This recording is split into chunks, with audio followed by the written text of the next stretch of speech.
24 hours back, India made a major move against China, and the world is still talking about it. I'm talking about the Chinese app ban. 59 Chinese smartphone applications now out of the Indian market.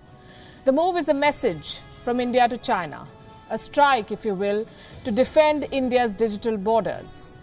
Tonight on Gravitas, we'll explore every angle of India's ban. What does it mean for China? Why is the decision significant? And how it sets the precedent in the global war against China? First, the decision itself. A total of 59 Chinese apps banned. Already, they have started disappearing from app stores. We have broken the story down into 5 questions and answers for you. We'll take them one by one. Question number 1, why did India ban these Chinese apps? The answer is quite simple. It is retaliation, a tit-for-tat move for the attack at the border.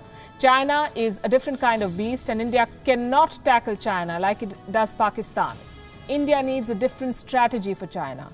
So India decided to hit China at a sensitive spot. Of course, the reason given is the security threats that these apps pose, and that too is a fact.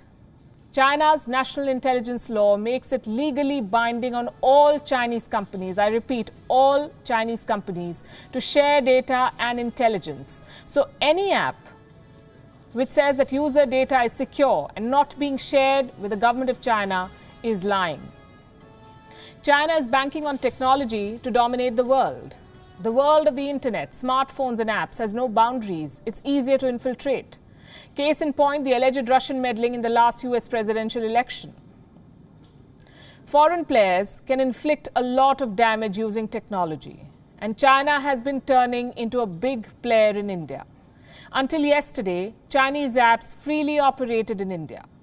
Now some are banned, others under scrutiny.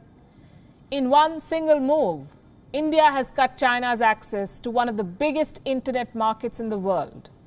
India has more than 500 million internet users. That is 50% of India's population. The list of banned apps has some famous names like TikTok, Vigo Video, and Halo.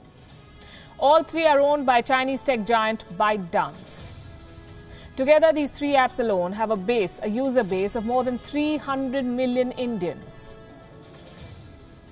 In its order, the government of India has said that the ban is a result of many complaints. Chinese apps have been accused of stealing data. They're now being seen as a threat to the security and defense of India. So now that these apps are banned, what does it mean for users? Can you still download them on your smartphone? The answer to that question is no. After India's decision, app stores have started removing these applications from their platforms. They will have to comply with government orders.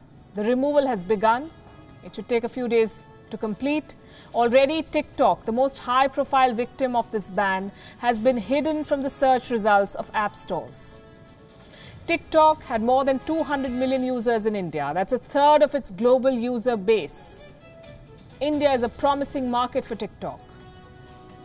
Just listen to these estimates. This company was growing 50% year on year in India. In the last quarter of 2019 alone, the company had earned $280 million in India. It was targeting $1 billion in ad revenues this year. Now all those plans have been derailed. India's ban will affect TikTok's ability to bring new users. What about the existing ones? What happens to those who had installed these apps on their phones, the so-called TikTok stars? Using banned apps will be very hard, if not impossible. The government is asking internet service providers, meaning telecom companies, to block access to these apps. Now, those who are motivated will find a way to access these platforms despite the ban. But the government's orders are clear. Attempts are being made to plug the loopholes. But will the ban last forever? What's next for these banned companies in India? Well, they're figuring out what next. Most of them have been silent. Some have issued statements. The most quoted one is again from TikTok. It says this ban is an interim order. TikTok India says it has been invited to meet the government and submit its defense. We can tell you the government has made no such statement. It has given no indication that it will make concessions going forward. So far, the ban is here to stay. And China is fuming. Listen to what Beijing had to say about India's decision.